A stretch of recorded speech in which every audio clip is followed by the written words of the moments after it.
لله رب العالمين والصلاة والسلام على سيد الرسل وخاتم الأنبياء والمرسلين.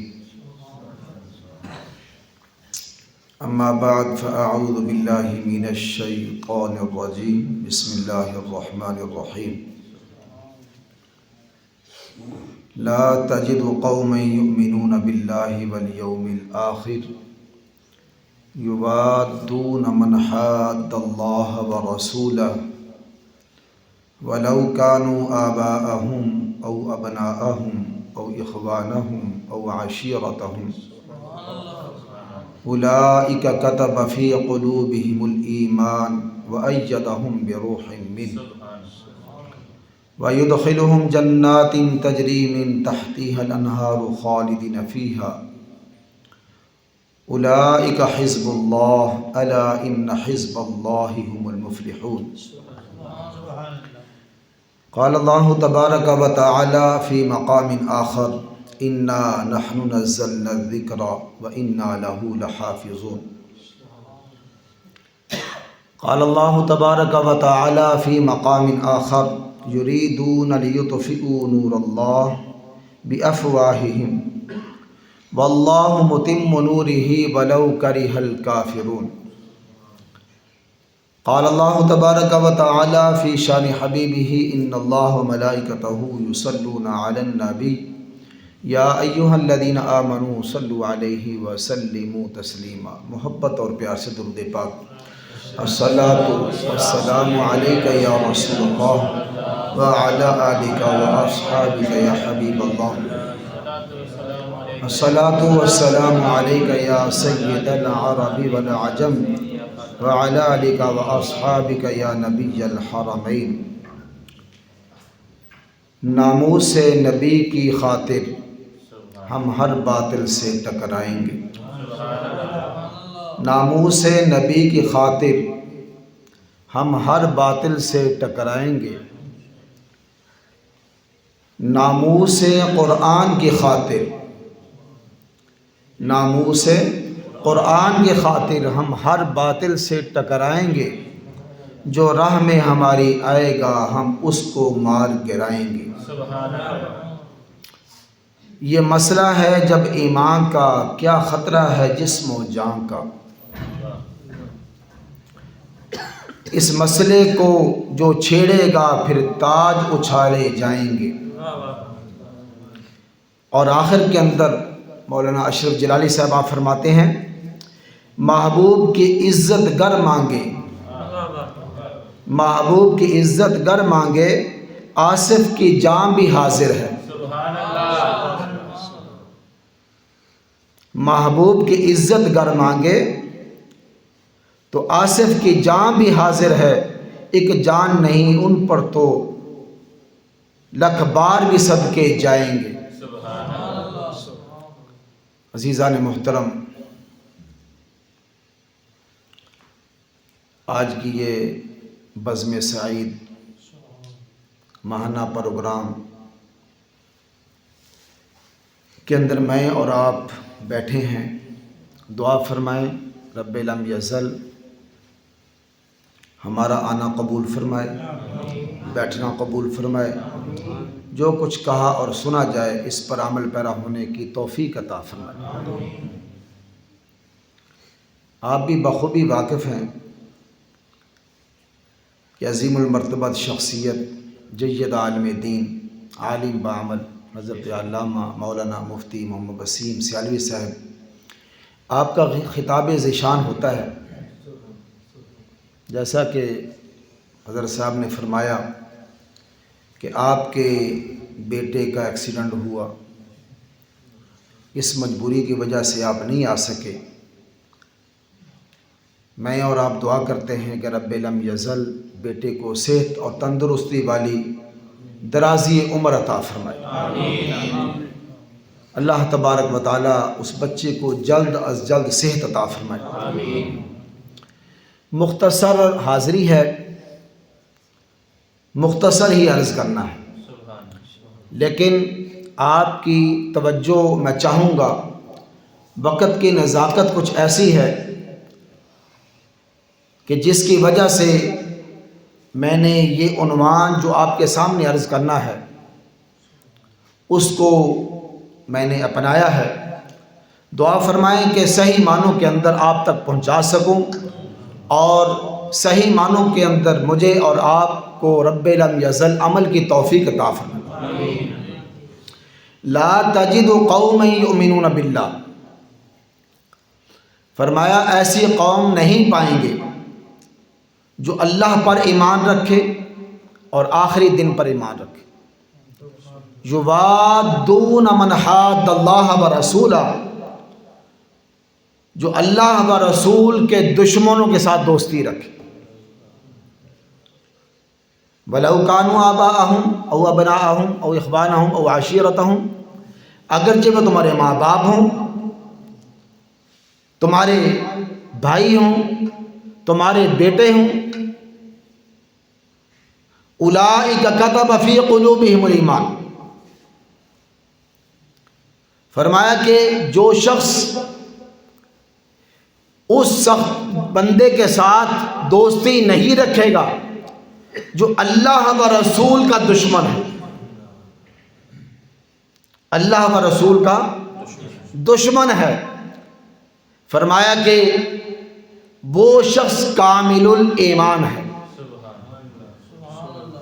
جو اللہ و رسول کا دشمن ہے، صاحب ایمان کی نشانی یہ ہے کہ وہ اس کے ساتھ اپنا تعلق نہیں رکھتا۔ اور فرمایا کہ جب بندے کی یہ کیفیت ہو جائے گی تو رب لم یزل فرما رہا ہے کہ ہم اسے جنت عطا فرمائیں، اور فرمایا کہ ہم اس پر راضی ہو کر یہ اعلان کریں گے، اولئک کتب فی قلوبہم الایمان، یہ وہ لوگ ہیں جن کے دلوں پر ایمان نقش کر دیا گیا ہے، جن کے دلوں پر ایمان نقش کر دیا گیا ہے۔ عزیزان محترم، تین چیزیں ایسی ہیں کہ جن کی حفاظت کا ذمہ میرے اللہ نے لیا ہے۔ وہ اللہ کا قرآن ہے، دین اسلام ہے، اور محمد مصطفیٰ کی ذات گرامی ہے۔ فرمایا کہ رب لم یزل نے انا نحن نزلنا الذکر وانا لہ لحافظون، ہم اس قرآن کو نازل کرنے والے، ہم اس کے محافظ ہیں۔ واللہ متم نورہ، اے کافرو جس دین کو تم ختم کرنا چاہتے ہو ہم اس کو مکمل کریں گے۔ واللہ یعصمک من الناس، محبوب ہم آپ کی حفاظت کریں گے، ہم آپ کی حفاظت کریں گے، آپ اللہ کی حفاظت کے اندر ہیں۔ انبیاء کرام پر بھی وقت آئے، رب لم یزل نے فرشتوں کے ذریعے سے ان کی مدد فرمائی۔ حضرت یوسف علیہ السلام کو جب بھائیوں نے کنویں میں ڈالا، رب لم یزل نے فرمایا جبرائیل جی رب جلیل، فرمایا فوراً پہنچو۔ اور حضرت ابراہیم علیہ السلام کو جب آگ کے اندر ڈالا جا رہا تھا حکم ہوا فوراً پہنچو۔ اسماعیل علیہ السلام کے جب جناب گلے پر چھری چلائی جا رہی تھی تو حکم ہوا جبرائیل جلدی پہنچو اور جنت سے دنبا لے جاؤ۔ لیکن جب محبوب کی باری آئی، نہ اسرائیل کو کہا، نہ میکائیل کو کہا، نہ جبرائیل کو کہا، فرمایا کہ واللہ یعصمک من الناس، اے محبوب ہم آپ کی حفاظت کرنے والے ہیں، ہم آپ کی حفاظت کرنے والے ہیں۔ اور اللہ تبارک و تعالی نے آپ کی حفاظت فرمائی، اور ایسے آپ کے غلام پیدا فرمائے، جان دینے والے پیدا فرمائے، ایسے صحابہ کرام کو شان عطا فرمائی کہ وہ ہر چیز سے بڑھ کر سرکار سے محبت کرنے والے ہو گئے،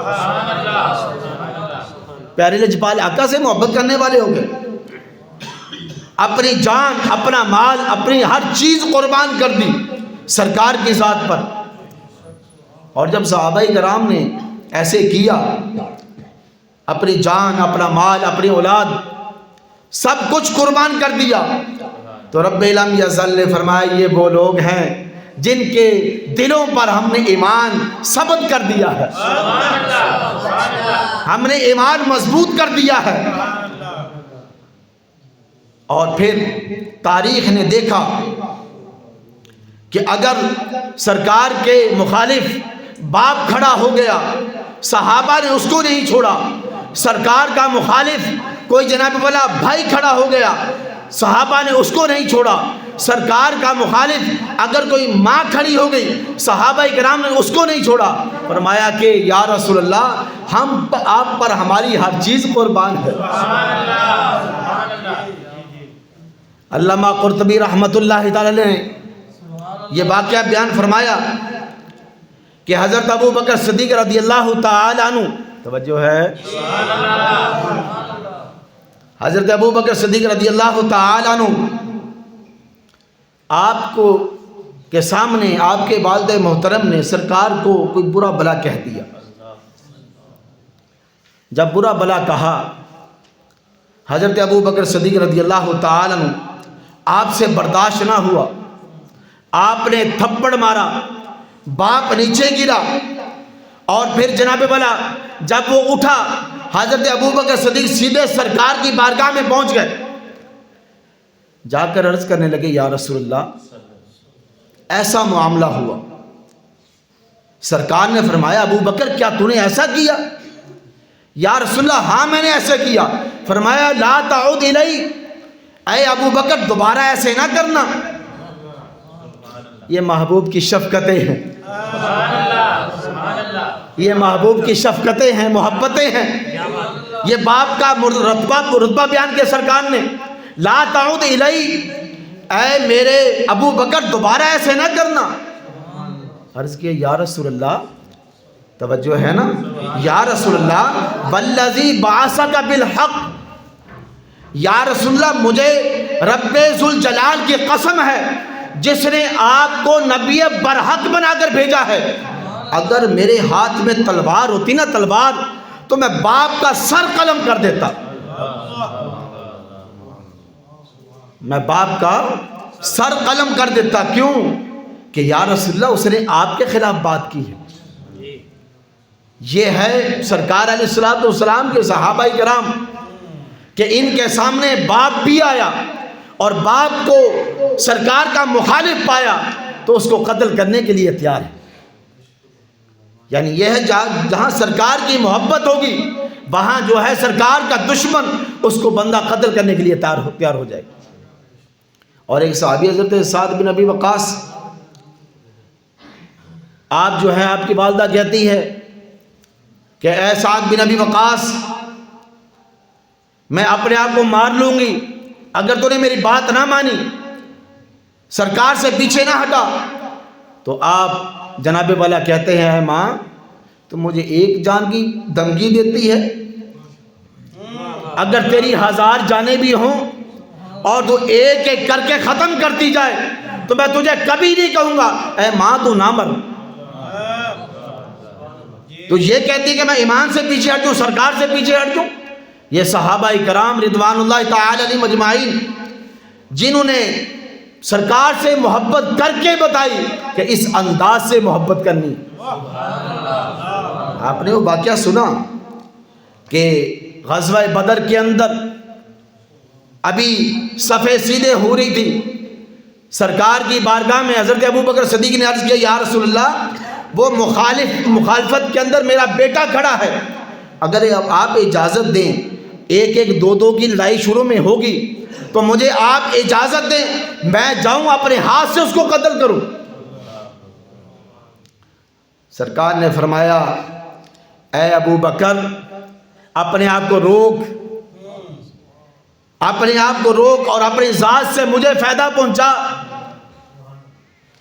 اور سیدنا ابو بکر صدیق رضی اللہ تعالی عنہ آپ نے کس انداز سے کہا کہ یا رسول اللہ میرا بیٹا ہوں، آپ کے مخالف کھڑا۔ تو عرض کرنے کا مقصد یہ ہے کہ رب لم یزل نے اپنے محبوب کی عزت کا، اپنے محبوب کی شان کا خود ذمہ لیا ہے کہ ہم حفاظت کریں گے۔ اللہ اکبر یا رسول اللہ۔ اللہ تبارک و تعالی نے فرمایا انا نحن نزلنا الذکر وانا لہ لحافظون، کہ ہم قرآن کو نازل کرنے والے ہیں، ہم اس کی حفاظت فرمائیں گے۔ توجہ ہے بھائی، ماشاءاللہ مفتی صاحب تشریف لائے، مفتی عدنان صاحب، میں تمام دوستوں کی طرف سے آپ کو مبارکباد پیش کرتا ہوں۔ ماشاءاللہ آپ نے تخصص کیا۔ ہاں جی، ایک عالم کے بعد ایک کورس ہوتا ہے تخصص فی الفقہ کا، تو آپ نے الحمدللہ یہ کورس مکمل کیا اور ایک دو دن پہلے آپ کی دستار بندی ہوئی ہے، تو میں بھی اور سب دوستوں کی طرف سے آپ کو مبارکباد۔ ماشاءاللہ پوری غلامان پیر سیال لجپال کی طرف سے ماشاءاللہ۔ ہاں جی، انا نحن نزلنا الذکر وانا لہ لحافظون، ہم قرآن کو نازل کرنے والے، ہم اس کی حفاظت کرنے والے ہیں۔ سرکار کی حفاظت کا ذمہ بھی خدا نے لیا، قرآن کی حفاظت کا ذمہ بھی خدا نے لیا، دین مصطفیٰ کی، دین اسلام کی حفاظت کا ذمہ بھی خدا نے لیا۔ قرآن اللہ نے نازل کیا، رب لم یزل فرما رہا ہے ہم ہی اس کی حفاظت کریں گے۔ مطلب کیا ہے کہ ہم اس کی حفاظت کے ذرائع پیدا کر دیں گے۔ ہاں جی، پہلے کتابیں بھی نازل ہوئیں، ان کتابوں کا حافظ کوئی نہیں۔ پہلی کتابیں بھی نازل ہوئیں، وہ صرف کتاب ہیں، کلام نہیں۔ لکھی لکھائی اللہ کے پیغمبروں کو عطا کر دی گئی۔ قرآن اللہ کی کتاب بھی ہے، اللہ کا کلام بھی ہے۔ قرآن اللہ کی کتاب بھی ہے، اللہ کے کلام بھی ہے، کتاب بھی ہے۔ اور جناب حضرت جبرائیل نے پڑھ کر بھی بتایا، خدا نے بھی اس کو پڑھا، اور آہستہ آہستہ 23 سال کے عرصے میں نازل ہوا۔ قرآن کا ذمہ اللہ نے لیا، اور ایسا ذمہ لیا نہ کسی زبر کے اندر تبدیلی آئی، نہ کسی زیر کے اندر تبدیلی آئی، نہ کسی جناب والا پیش کے اندر تبدیلی آئی، نہ شدوں اور مدوں کے اندر تبدیلی آئی۔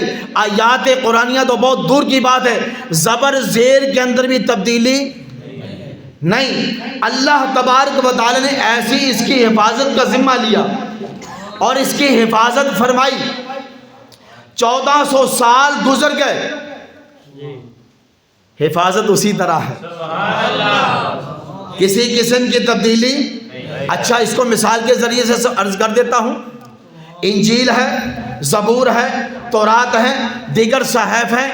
امریکہ کی انجیل اور ہے، پاکستان کی انجیل اور ہے، امریکہ کی تورات اور ہے، پاکستان کی تورات اور ہے، جناب والا امریکہ کی زبور اور ہے، پاکستان کی اور ہے۔ آپ جس علاقے میں جائیں، جس شہر میں جائیں، جس ملک میں جائیں، ان کی کتابیں بدلتی جاتی ہیں، لیکن قرآن ہے۔ آپ امریکہ میں جائیں، آپ یورپ میں جائیں، آپ عرب میں جائیں، آپ عجم میں جائیں، قرآن ایک ہے۔ قرآن اللہ نے حفاظت کا ذمہ لیا ہے، اللہ نے حفاظت کا ذمہ لیا ہے۔ فرمایا ہم اس کو نازل کرنے والے اور ہم ہی اس کے محافظ ہیں۔ اور کیسی حفاظت فرمائی، کیسی حفاظت فرمائی۔ ہلاکو خان نے بغداد کے اندر قتل عام کیا مسلمانوں کا، بازار گرم کر دیا، لاشیں ہی لاشیں تڑپ رہے ہیں، لوگ جناب والا زخمی پڑے ہوئے ہیں، اور وہ فرعونی طاقت کے انداز کے اندر تخت پر بیٹھتا ہے اور بیٹھ کر فرعونی انداز میں کہتا ہے جاؤ جہاں جہاں قرآن ہے، جہاں جہاں جناب والا صورت ہے مبارکہ ہیں، جہاں جہاں 5 صورتیں ہیں، سب کو لے آؤ اور لا کر ان کو جلا دو۔ جناب والا اس کے سپاہی بستیوں کے اندر، شہروں کے اندر، ہر گھر کے اندر گئے، قرآن لائے، قرآن کو لا کر جناب والا اس نے جلا دیا، اور جلانے کے بعد تخت پر بیٹھا ہے تکبر کے انداز سے کہتا ہے کہ اب میں دیکھوں گا قرآن کون پڑھتا ہے، اب میں دیکھوں گا قرآن کون پڑھتا ہے۔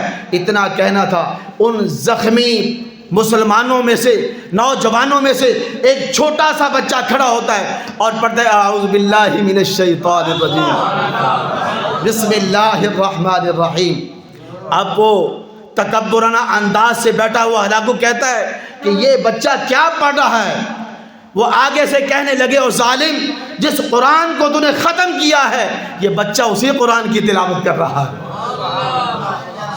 یہ بچہ اسی قرآن کی تلاوت کر رہا ہے۔ تو بڑے بڑے وقت آئے اور اسی انداز سے حجاج بن یوسف یہ قرآن پر زبر زیر کی جناب والا یہ کام کر رہا ہے۔ زبر زیر پہلے قرآن کے اوپر نہیں تھے تو یہ حجاج بن یوسف نے لگوائے ہیں۔ اگرچہ بڑا ظالم تھا، صحابہ کا قاتل ہے، بہت زیادہ اس نے خون ریزیاں بہائیں، لیکن اللہ نے اس سے یہ کام لیا۔ کام یہ کر رہا تھا، جناب والا یہودیوں کا گروہ آیا اور آ کر کہتا ہے حجاج اللہ تیرے سے بڑا کام لے رہا ہے اور قرآن پر زبر زیر کی ڈپٹی لے رہا ہے، ہماری صرف ایک ہی درخواست ہے، جو چاہو ہم دینے کے لیے تیار ہیں۔ توجہ ہے، اللہ آپ کو جزائے خیر عطا فرمائے جس محبت سے آپ سن رہے ہیں۔ فرمایا کہنے لگے ایک ہی درخواست ہے کہ اللہ کے دو پیغمبر ہمارے بڑوں کی بستی کے پاس سے گزرے اور جب وہ بستی میں پہنچے تو وہ کہنے لگے کہ اے بستی والو ہم تمہارے مہمان ہیں، ہمیں کھانا کھلاؤ۔ اللہ کے دو پیغمبر حضرت موسیٰ علیہ السلام اور جناب والا دوسرے پیغمبر انہیں یہ کہا کہ ہم تمہارے مہمان ہیں، ہمیں کھانا کھلاؤ، لیکن ہمارے بڑوں نے کھانا دینے سے انکار کر دیا۔ اب یہ ہمارے لیے بڑی شرمندگی کی بات ہے، اس سے ہماری ناک کٹ رہی ہے اور قیامت تک کٹتی رہے گی۔ ہماری صرف ایک ہی درخواست ہے کہ فَأَبَوْا أَن يُضَيِّفُوهُمَا کے الفاظ ہیں آپ کے قرآن کے اندر کہ ہمارے بڑوں نے کھانا دینے سے انکار کر دیا۔ فَأَبَوْا کے نیچے با کے نیچے ایک نقطہ ہے، اس نقطے کو اٹھا کر اوپر رکھ دو اور ساتھ ایک نقطہ اور رکھ دو، ہم جو چیز بھی آپ مانگے دینے کے لیے تیار ہیں۔ حجاج بن یوسف ظالم تھا، قاتل تھا، گناہگار تھا، معصیت سے بھرا ہوا تھا، کہنے لگا اچھا اب یہ مجھ سے یہ امید کرنے لگے، میں ظالم ضرور ہوں، قاتل ضرور ہوں، گناہگار ضرور ہوں، اللہ کے قرآن میں مجھ سے تعریف کرانا چاہتے ہیں۔ کہنے لگا یہ مہمان خانہ ہے، تم بیٹھو، میں ابھی اندر سے آتا ہوں۔ اندر گیا، تلوار لایا اور 10 یہودیوں کا سر قلم کر دیا کہ اے اللہ میں گناہگار تو ضرور ہوں لیکن اتنا بھی نہیں کہ تیرے قرآن کے اندر تبدیلی کروں۔ اِنَّا نَحْنُ نَزَّلْنَا الذِّكْرَ وَإِنَّا لَهُ لَحَافِظُونَ، ہم نے اس قرآن کو نازل کیا، ہم اس کی حفاظت کریں گے۔ میرے بھائی یہ عنوان میں نے اس لیے رکھا کہ آپ حضرات میں سے اکثر لوگ یہ نیٹ وغیرہ استعمال کرتے ہیں کہ آپ نے سنا کہ ایک فیصلہ آیا جو جناب اللہ سپریم کورٹ کا جو سپریم جج ہے اس نے یہ فیصلہ دیا کہ قرآن کی یہ قادیانی جیسے چاہے اشاعت کرے۔ 11/2013-14 کے اندر یہ جناب والا درخواست دی گئی کہ یہ قادیانی جو ہیں یہ قرآن کے اندر تحریف کر رہے ہیں، قرآن چھاپ رہے ہیں، غلط ترجمہ کر رہے ہیں، لہٰذا اس کو روکا جائے۔ لیکن ہماری حکومت نے توجہ نہ دی، چلتے چلتے یہ وقت آ گیا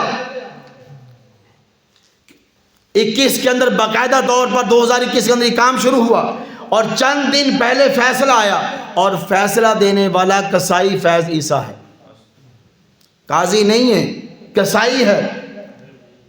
اس نے یہ فیصلہ دیا کہ بھائی ہمارا یہ ملک آزاد ہے، اس کے اندر ہر ایک کو آزادی حاصل ہے، لہٰذا جو یہ کرتے ہیں ان کو کرنے دو، قرآن کا جو ترجمہ کرتے ہیں کرنے دو، ان کو کوئی کچھ نہیں کہے گا۔ میرے بھائی آزادی حاصل ہے، لیکن آزادی حاصل ہونے کی ایک حد ہے۔ عیسائیوں کو بھی آزادی ہے، ہندوؤں کو بھی آزادی ہے، سکھوں کو بھی آزادی ہے کہ وہ سکھ جو ہے اپنے گردوارے کے اندر جا کر نماز پڑھے، اپنے آپ کو غیر مسلم کہلوائے۔ عیسائی کو آزادی ہے کہ وہ جناب والا اپنے چرچ میں جائے، جا کر اپنی عبادت کرے، جو چاہے جس انداز سے عبادت کرے، اس کو آزادی ہے۔ اور ہندو کو بھی آزادی ہے کہ اپنے گردوارے کے اندر جیسے چاہے کرے۔ آزادی اس حد تک ہے کہ اپنے آپ کو غیر مسلم مانے اور غیر مسلم مانتے ہوئے اپنی عبادت گاہ کے اندر جا کر اپنی عبادت کرے، لیکن یہ نہیں کہ وہ اپنے آپ کو مسلمان کہے، وہ اپنے آپ کو مسلمان کہے، مسلمانوں کا لبادہ اڑے اور پھر جناب والا قرآن کے اندر تحریف کرے۔ ایسے نہیں ہو سکتا۔ اور اس جج نے، کسائی نے آگے یہ حوالہ دیا، کہتا انا نحن نزلنا الذکر و انا لہ لحافظون، ہم قرآن کو نازل کرنے والے، ہم اس کے محافظ نہیں، اللہ ہی محافظ ہے، تمہارے تو ذمہ ہی نہیں ہے۔ اب آپ اندازہ لگا سکتے ہیں نا کہ ان دنیا داروں کے علموں کا، ہاں جی، جو یہ کہتے ہیں کہ جناب قرآن پڑھ لیں، ہم نے بھی قرآن پڑھا ہے، ہم نے بھی ترجمہ پڑھا ہے، ہم نے بھی جناب والا اس کو دیکھا ہے۔ بھائی اتنی آسان بات نہیں ہے۔ بتاؤ کوئی آج تک خود بخود ڈاکٹر بنا، کوئی انجینئر بنا، کوئی جناب والا کرنل جنرل بغیر پڑھے کے بن گیا؟ کلاسیں پڑھنی پڑتی ہے، وہ جناب والا راستہ اختیار کرنا پڑتا ہے، ان استاذوں کے پاس جانا پڑتا ہے، لیکن جب قرآن کی باری آئے، دین کی باری آئے، کہتے ہیں ہمارے نام نہاد ملا کہتے ہیں کہ جناب تم قرآن کا ترجمہ پڑھا کرو۔ ایسے ہی مفتی صاحب نام نہاد ملا یہ کہتے ہیں کہ تم قرآن کا ترجمہ پڑھا کرو۔ ارے میرے بھائی، جیسے ڈاکٹر بننے کے لیے، انجینئر بننے کے لیے، یا جناب والا کوئی بھی اہم کام حاصل کرنے کے لیے تمہیں پڑھنا پڑتا ہے، اس استاد کے پاس جانا پڑتا ہے، ایسے قرآن کو سمجھنے کے لیے علماء کے پاس جانا پڑے گا، علماء کے پاس جانا پڑے گا۔ کوئی جج بن گیا ہے، کوئی وکیل بن گیا ہے، کوئی ڈاکٹر بن گیا ہے، اس کا مطلب یہ نہیں ہے کہ وہ عالم بھی بن گیا ہے، اس کا مطلب یہ نہیں وہ مفتی بھی بن گیا ہے۔ تو عزیزان محترم، اس نے یہ فیصلہ دیا، اور آپ اندازہ فرمائیں کہ ہماری مسلمانی کا کہ اس وقت سے لے کر آج تک قرآن کے اندر تحریف کی جا رہی ہے، قرآن تقسیم ہو رہا ہے، گھروں میں جاتے ہیں، کہتے ہیں پرانا قرآن دے دو، نیا قرآن لے لو۔ ہاں جی، قرآن یعنی کہ جب وہ عام بندے کو کیا پتہ ہے کہ اس قل اعوذ برب الناس کا کیا معنی ہے، وبالیوم الآخر کا کیا معنی ہے، یہ تو صاحب علم ہی بتائے گا نا۔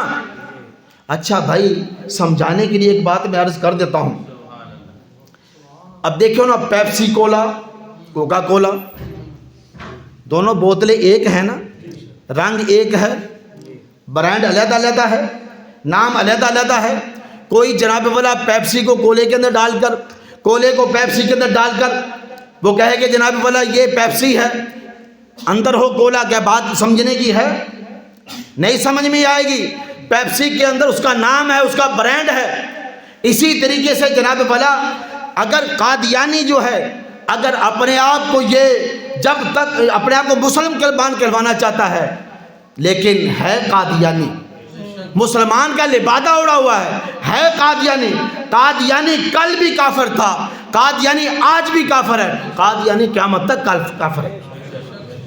اگر یہ کام اپنا کچھ کرنا چاہتے ہیں تو جیسے کہ قوانین کے اندر یہ بات موجود ہے، یہ شکے موجود ہیں کہ جناب والا یہ اپنی عبادت گاہ کا نام مسجد نہیں رکھ سکتے، اپنی عبادت گاہ کا نام، یہ ہمارے علم میں بات ہونی چاہیے، اپنی عبادت گاہ کا نام مسجد نہیں رکھ سکتے، یہ اسلام کا نام استعمال نہیں کر سکتے، یہ جناب والا اپنی مسجد، اپنی جو عبادت گاہیں ہیں ان کے اندر اذان نہیں دے سکتے، اذان نہیں دے سکتے۔